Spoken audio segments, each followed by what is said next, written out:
di grup wali siswa. Nah ini biasanya yang kami kirimkan itu adalah ini.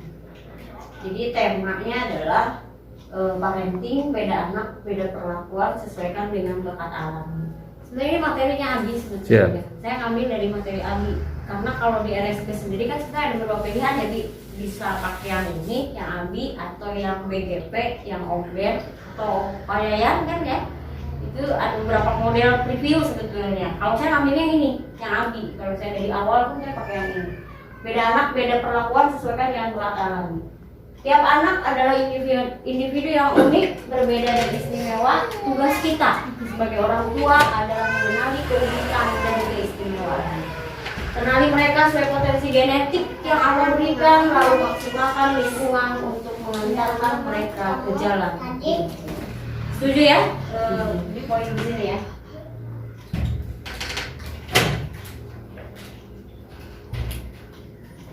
Jadi itu memperkenalkan. Oh iya. Masih gadis. Gadis beranak satu waktu itu. Sebelumnya perkenalkan, nama saya adalah Lina Suciati. Maaf, ini saya cantumkan karena ada sedikit cerita nanti di balik ini. Jadi latar belakang saya betul adalah saintis saya. Jadi saya adalah sarjana sains. Saya background adalah kimia, gitu ya. Tapi kemudian menjadi tertarik di Stephen, nanti ada sedikit cerita. Makanya punten ini saya cantumkan. Saya dengan suami adalah promotor Stephen dari RSB, Rumah Stephen Banten. Selama saya mendalami Stephen, ada 5 sertifikat yang sudah saya kumpulkan, tapi bukan tentang mengumpulkan sertifikatnya, tapi tentang mendalami ilmu Stephen yang luar biasa. Masih banyak yang harus saya dalami dari ilmu Stephen ini, tapi alhamdulillah selama 2017 sampai sekarang saya sudah punya 5 sertifikat ini. Sebelum masuk ke tema parenting tadi, beda anak, beda perlakuan, izinkan saya untuk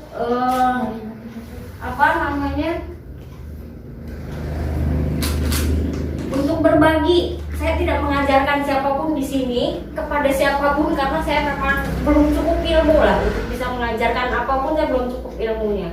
Dan di sini saya yakin lah ilmunya juga luar biasa. Jadi saya tidak dalam rangka mengajari siapapun tentunya.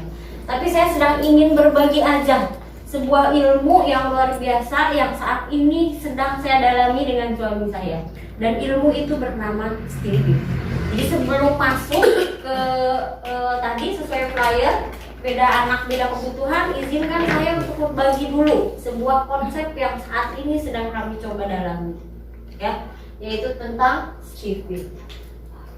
Apa itu konsep Stephen? Diperkenalkan oleh Farid Poniman dengan mengkompilasi dari berbagai teori psikologi, neuroscience, SDM, ilmu sidik jari, dan teknik informatif.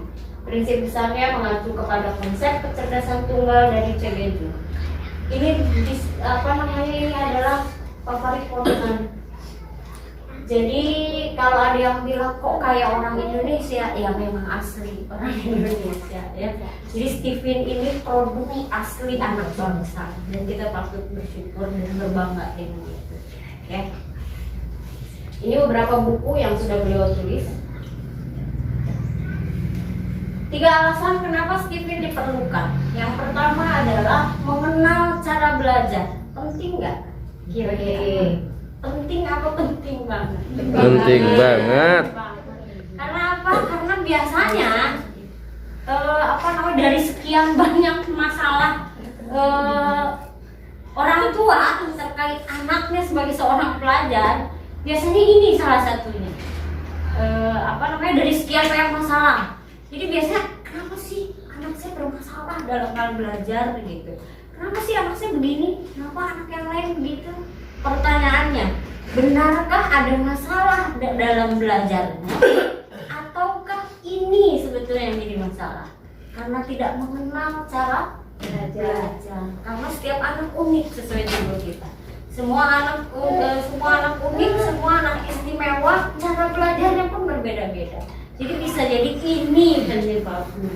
Kenapa anaknya begini begitu? Ini mudah-mudahan bisa menjawab. Gitu ya. Berikutnya adalah memilih profesi secara jitu. Nah ini alhamdulillahnya kerennya Stephen ini. Jadi bukan hanya bicara hari ini cara belajarnya bagaimana, tapi juga sudah bisa mengkonsepkan. Kita buat konsepnya untuk anak kita seperti apa profesi kedepannya. Kita kawal prosesnya. Keren ya. Jadi bicara Stephen bukan bicara penggunaan hari ini saja, tapi bahkan sampai nanti profesinya akan dikonsep seperti apa. Keren ya kalau bicara Stephen ya. Mantap. Berikutnya adalah menghindari spekulasi. Ini yang terjadi pada anak saya dan mungkin kebanyakan anak di luar juga ya, anak-anak ya anak-anak dari ibu-ibu juga. Jadi biasanya kan kalau masih kecil ya, biasanya suka ada banyak les, kursus gitu ya. Saya tanya, biasanya keputusan les A, les B itu berdasarkan apa biasanya? Keinginan orang tua. Ya, salah satunya itu. Ternyata ambisi orang tua. Tepatkah pertanyaannya? Tidak. Selain itu apa? Selain ambisi orang tua apa kira-kira? Anak-anak nggak bisa mata pelajaran itu. Betul, itu anak saya banget. Yang tadi bilang apa? Ikut-ikutan. Ya, biasanya keputusannya itu ya biasanya. Temennya ikut yang mana banyaknya, ya udah ikut itu aja. Saya juga dulu begitu. Sebelum kelas 3 saya begitu. Bun, temen aku banyak nih ikut kelas ini. Ya sudah, ikut aja. Jadi spekulatif sekali ya. Kalau begitu idealnya harus seperti apa? Ketika diikutkan les, ketika diikutkan kursus ataupun apa itu yang akan mendukung tadi profesinya. Kira-kira apa? Berarti kalau begitu idealnya apa? Bukan ambisi orang tua, bukan ikut-ikutan. Idealnya berarti kalau begitu apa? Idealnya adalah sesuaikan dengan kebutuhannya apa. Anaknya butuh apa sebetulnya. Betul? Setuju ya? Jadi menghindari spekulasi Stephen. Nanti insya Allah setelah tes Stephen bisa terhindar dari spekulasi. Stephen untuk siapa? Yang pertama adalah pelajar. Seperti tadi yang saya sampaikan. Kenapa poin pertama saya pelajar? Kenapa kira-kira? Sebelum saya berpindah ke manusia lainnya, kira-kira kenapa diawali dengan pelajar? Kira-kira kenapa? Karena Masya Allah ada yang disebut golden age ya. Kita semua pembelajar, kita nggak pernah berhenti belajar. Tapi Masya Allah anak-anak itu lagi usia yang benar-benar mendapat ilmunya luar biasa. Jadi alangkah sayangnya kalau proses belajarnya tidak dimaksimalkan dari sedini mungkin. Setuju ya? Makanya kenapa pelajar itu nggak bisa belajar. Tapi nanti belakangan dulu ya kita lihat. Selain pelajar adalah orang tua. Ini yang terjadi pada saya. Ternyata saya dengan anak saya begini, bukan hanya sekedar beda, tapi bertolak belakang. Jadi saya melihat bahwa anak saya perempuan soalnya. Jadi saya rasa kamu kan perempuan, tapi kok gak kayak bunda. Nah itu yang terjadi. Makanya perlu tes Stephen untuk orang tua juga perlu. Karena selain kita harus tahu siapa anak kita, kita pun harus tahu siapa kita. Ya, jadi orang tua juga perlu Stephen. Guru, nah ini kalau di Stephen itu lengkap ya. Jadi guru juga beda-beda cara ngajarnya. Jadi si A dengan kepribadian tipe ini, si B dengan kepribadian tipe ini, itu cara ngajarnya beda-beda ternyata. Jadi tidak disamaratakan oleh Stephen. Gitu ya. Jadi guru juga perlu tahu dia tipe apa, cara ngajarnya gimana. Jadi perlu ya Stephen untuk guru atau murid juga. Berikutnya adalah nah ini biasanya tipe yang hidupnya galau, kok karirnya mentok rasanya. Kira-kira seperti apa? Perlu, makanya Stephen itu perlu untuk karyawan. Kok rasanya mentok, saya jadi manusia kok mentok gitu ya. Kira-kira apa penyebabnya? Nggak kenal potensi dirinya. Nggak tahu kekuatannya sebetulnya apa. Ini penting ya untuk karyawan. Berikutnya adalah atasan. Ini sama seperti tadi orang tua dan anak. Ya nggak bisa ke anak buah itu tanpa kita pahami, maksudnya ke anak buah kita memahami karyawan kita siapa, tapi tanpa kita pun tahu siapa diri kita ya nggak bisa. Ya, jadi atasan juga perlu mau tahu diri siapa, bawahan siapa. Nah ini yang seru tuh ini suami istri, karena tidak menjadi sebuah jaminan sudah menikah berapa tahun pun tidak menjadi jaminan benar-benar memahami. Di lapangan ini biasanya saya yang paling seru ya ketika ngetes suami istri. Karena nggak mustahil ada saya ngetes suami istri. Ketika ngetes suami istri itu langsung di hadapan kami gitu. Ada juga yang begitu ya. Jadi saya bilang waduh kalau ngetes suami istri itu ngeri-ngeri sedap.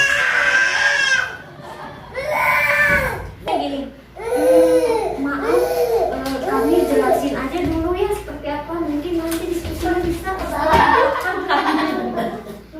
jadi ini ngeri-ngeri sedap lah suami istri ya. Tapi penting karena tadi ya kembali lagi bukan sebuah jaminan kita mendapat memahami siapa pasangan kita. Berikutnya, tes Stephen hanya menjawab 2 pertanyaan. Yang pertama adalah belahan otak dominan, yang kedua adalah lapisan otak yang lebih aktif. Dari belahan otak yang dominan maka diketahui mesin kecerdasan seseorang. Dari lapisan otak yang lebih aktif maka diketahui drive kecerdasan seseorang. Dari Stephen sebetulnya hanya 2 pertanyaan yang jawab, tapi dari 2 hal ini nanti bisa memberikan informasi yang sangat banyak terkait siapakah manusia ini, gitu ya. Berikutnya, ini adalah otak manusia. Jadi semua manusia memiliki 5 belahan otak ini. Jadi menurut Stephen, otak manusia itu dibagi menjadi 5 belahan. Ada kiri bawah, kiri atas, kanan bawah, dan otak tengah. Ini semua manusia kita punya, tapi ada satu yang dominan. Dan satu otak dominan itulah adalah pemimpin otaknya. Semua bekerja, tapi ada satu pemimpin. Yang lain gimana kata pemimpinnya? Itu yang disebut otak dominan. Jadi kalau dari tadi saya bicara otak dominan, yuk kita definisikan dulu otak dominan menurut Stephen. Otak dominan menurut Stephen bukan belahan otak yang paling besar, bukan itu kalau menurut Stephen. Otak dominan menurut Stephen adalah belahan otak yang paling otomatis digunakan. Namanya otomatis berarti paling sering digunakan. Paling otomatis digunakan, paling sering digunakan. Itulah definisi otak dominan menurut Stephen. Kalau otak dominannya ada di kiri bawah, berarti kalau dari sini berarti yang ini. Otak dominannya di kiri bawah, seperti yang ini. Itu namanya adalah mesin kecerdasan sensing. Apa itu? Sensing, bukan sensi ya, tapi sensing. Merek mas sensi. Kecerdasan apa? Sensing. Kecerdasan indrawi. 5 panca indera. 1 mata untuk melihat, 2 telinga untuk mendengar, 3 hidung untuk mencium, 4 lidah untuk merasakan, dan 5 kulit untuk meraba. Itu adalah kecerdasannya sensi. Makanya sensi itu makhluk yang sangat konkret, dan biasanya ini yang paling update. Tahu berita-berita biasanya sensi. Kira-kira kenapa? Kenapa sensi paling update kalau ada berita? Biasanya kenapa? Karena indrawi sekali gitu. Matanya melihat, telinganya mendengar. Dan biasanya ciri khas anak sensi itu biasanya nggak bisa diam. Nggak bisa diam, dan biasanya banyak bertanya apa. Nah, biasanya itu ciri khas anak sensi. Termasuk kalau anak sensi kalau ingin tahu sesuatu itu bisa jadi dipegang. Ini apa? Ya. Kenapa harus dipegang? Biar merasakan. meraba. Oh, keras. Gitu baru ya. Karena itu Gandeng. Oh, benar ya? Iya benar. Berapa dua baru ya? Mama malu bu. kecerdasannya ada di kulit, ya. Itu biasanya sensing. Sensing itu kelebihannya, kekuatannya ada pada salah satunya adalah tenaga, berikutnya adalah memori dan seterusnya. Kalau otak dominannya ada di kiri atas, berarti yang ini, yang otomatis bekerjanya yang ini, yang paling sering bekerja yang ini. Namanya adalah mesin kecerdasan Thinking. Kecerdasan apa? Berpikir. Mikir. Banyak mikir dong. Iya, bisa jadi. Ya. Jadi ketika ada informasi, apa yang dilakukan thinking? Mikir dulu. Terus gimana dong banyak mikir? Ya harus dikelola. Karena memang iya, yang paling berpotensi banyak pikiran. Karena memang otomatis apa yang dilihat pikirin. Begitu ya. Kecerdasan berpikir itu adalah kecerdasan logis, kecerdasan logika, nanti kekuatannya ada pada analisa. Ini anak perempuan saya ini dan suami saya. Jadi di rumah saya ada 2 tim. Suami saya dan anak perempuan saya. Berikutnya adalah kalau otak dominannya ada di kanan atas, berarti di sini, yang otomatis bekerja ini, yang paling sering digunakan ini. Namanya itu adalah kecerdasan intuiting, mesin kecerdasan intuiting. Kecerdasan apa? Intuisi. Kecerdasan indra keenam. Pernah dengar indra keenam? Apa? Itu yang suka meramal-ramal.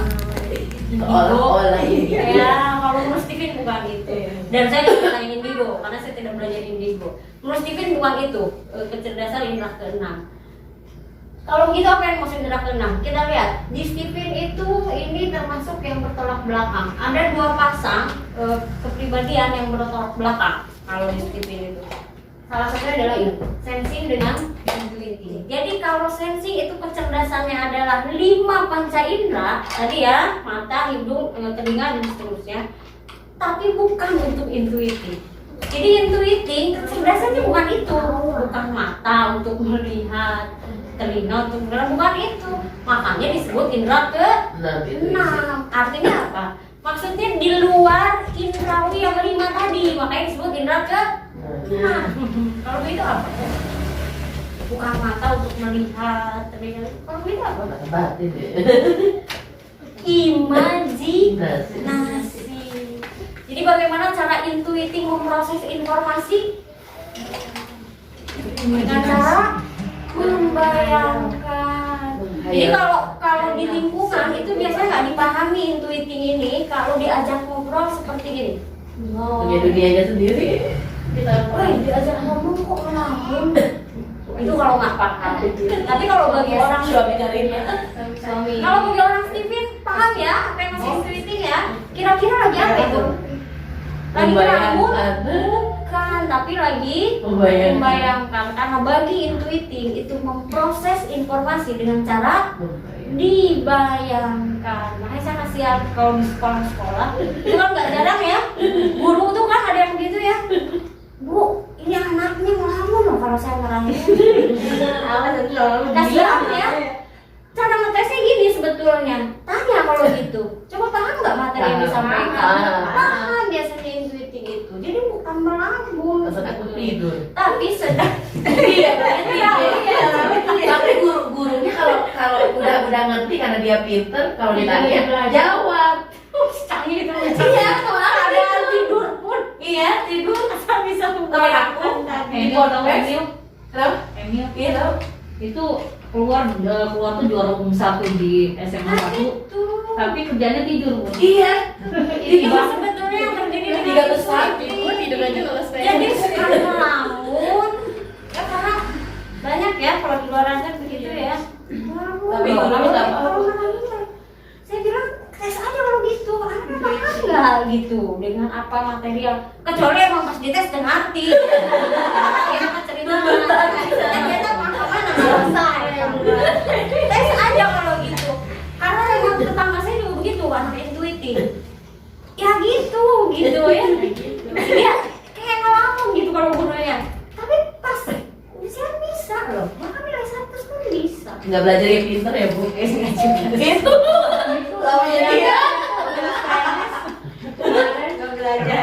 nggak belajar kayak gitu. Nggak belajar sama Padahal belajarnya beda Itu maksudnya. dapat ilham seperti itu. nilainya juga paling tinggi. Iya, kadang dia yang belajar. Umi, iya Pak Udian saya paham. Mama, ini maksudnya mau masukin lo gitu kali ya gitu. Iya, iya betul. Karena memang saya juga ada aja sih 1-2 yang udah tes TV gitu biasanya langsung ngasih kesaksian gitu biasanya. Bagus buat masuk. Lebih enak ya. Ya lebih kena biasanya. Dan alhamdulillahnya yang saya sampaikannya tepat semua. Jadinya yang bener. Iya. Memang sih nggak mustahil gitu. Seperti itu. Nanti kelebihannya itu ada dalam hal kreativitas. Bukankah sebuah kreativitas itu tercipta dari sebuah imajinasi? Ya.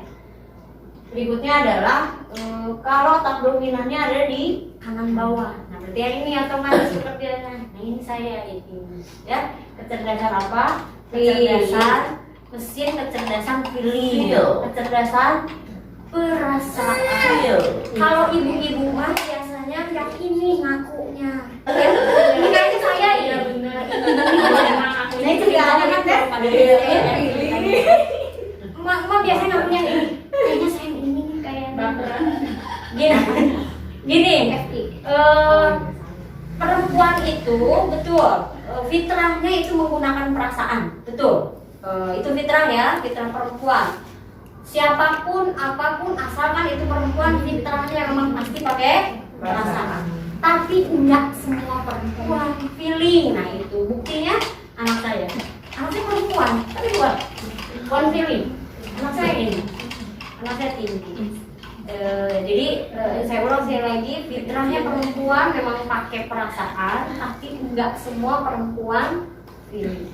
Kalau saya yang ini, jadi saya udah mau perempuan, mesin kecerdasan saya feeling. Berarti saya aduh perempuan banget ya. Perempuan Kalau laki-laki itu fitrahnya adalah pakai logika. Laki-laki. Suami saya tinggi, udah mau laki-laki, tinggi lagi. Jadi laki-laki banget. Ya awalnya yang ini laki banget, yang ini banget. Saya sebelum paham Stevie masih lalu susah banget ketemunya dengan ini tuh susah. Karena bagi thinking masalah selesai di mana? Logika ya. Selesai buat thinking. Buat feeling di mana? Masih banyak. Bener banyak banget. Oh, terakhir baru. Saya sebelum paham Stevie begitu susah banget dengan suami saya. Karena suami saya selesai di sini, saya turun saya sini, selesai di sini, tapi di sini. Tapi alhamdulillah, setelah paham Stevie masya Allah. Ya. Oh iya, sedikit lagi cerita. Ibu-ibu kira-kira galau nggak kalau misalkan setelah anaknya tes laki-laki itu ternyata feeling bu, galau nggak kira-kira atau suaminya dites gitu ternyata feeling, galau nggak bu kira-kira? Wah itu kayak cewek tuh. Iya. Kita bisa feeling, suami saya feeling nggak Kan dia nggak tahu. Dia kan nggak tahu. galau nggak bu biasanya? Galau bisa jadi galau. Karena nggak tahu potensi feeling sebetulnya apa. Potensi feeling apa bu? Pemimpin. Jadi yang dari lahir itu sudah diberi potensi, sudah diberi bakat alami menjadi seorang pemimpin. Semua orang bisa menjadi pemimpin, tapi yang diberi bakat alaminya menjadi pemimpin itu adalah pemimpin. Born to be a leader. Karena apa? Kenapa kira-kira? Kenapa feeling itu diberi potensi memimpin? Kenapa? Lebih Jadi berasa kali.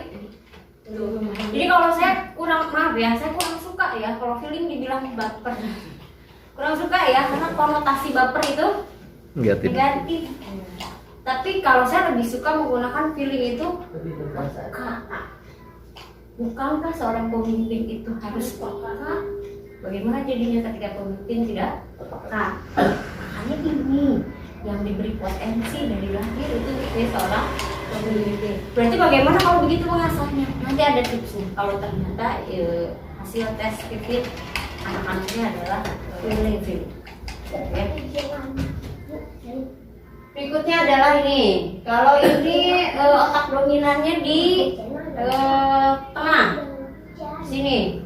Itu namanya adalah mesin kecerdasan insting. Kecerdasan apa? Indra kecerdasan. Yang tadi indra ke-6 gitu ya. Sekarang indra ke-7. Apa indra ke-7? Nah, kalau bahasa gampangnya saya biasanya indra ke-7 itu mata ketiga. Ya betul, mata. Coba kalau mata ketiga itu apa sih? Mata semua. Mata ketiga apa? Kalau bahasa gampang saya biasanya gini. Firasat. Jadi ada loh orang yang firasatnya kuat tuh ada loh ternyata. Ini dia insting. Ngomong-ngomong kalau firasat ada yang masih tahu nggak ya? Ada. Masa? Kalau firasat ada yang masih tahu nggak? Oh iya bener, siapa? Allah. Allah yang ngasih tahu. Jadi kalau memang indra ketujuhnya pengen bagus, firasatnya pengen bagus, karena ini langsung menerima pesannya langsung dari Allah, maka frekuensi dengan Allah harus bersih. Jadi baru firasatnya benar. Tapi kalau anak kecil yang belum balik kan masih suci ya, itu firasatnya kuat loh. Jadi kalau punya anak insting, mulai pahami kalau punya anak insting itu firasatnya kuat sebelum dia kenal usia balik karena masih suci. Biasanya apa? Biasanya kalau ada punya anak insting itu kok nggak kayak biasanya ya? Kenapa ya? Hitungannya balik atau tabiat? Balik ya Bang? Balik. Karena memang usia start dosa. Oh, bukan tabiat sih. Kalau tamsi kan menuju ya, menuju balik ya. Karena nggak ada dosa ya kan? Kalau sebelum balik tuh nggak ada dosa. Pernah ya ada yang kapten kapal itu apa? Itu ya nggak biasanya gitu. Nangis bisa jadi itu insting sebetulnya. Dia memang firasatnya kuat. Jadi kalau misalkan memang setelah diketahui ternyata anaknya insting firasatnya kuat, kalau nggak kayak biasanya, ya kalau bisa udahlah, ya sudahlah nggak jadi lah gitu. Nggak jadi tapi ya ikuti aja. Karena bisa jadi memang itu sebenarnya ada insting. Ketika belum ada dosa, ya katakanlah SMP dia belum balik, ya instingnya kuat sekali. Jadi dia tahu ini kayak di rumah ada sesuatu deh, benar terjadi. Ini kayaknya temen saya udah celaka kayaknya, benar terjadi. Ya ada saya insting, tapi sebelum Balik. balik, proses sudah balik, masya Allah ya begitulah ya akhirnya indra ketujuhnya juga nggak kuat, iya harus ibadahnya, frekuensi dengan alamnya harus bersih ya. Itu indra ketujuh. Nanti kelebihannya adalah serba bisa ya.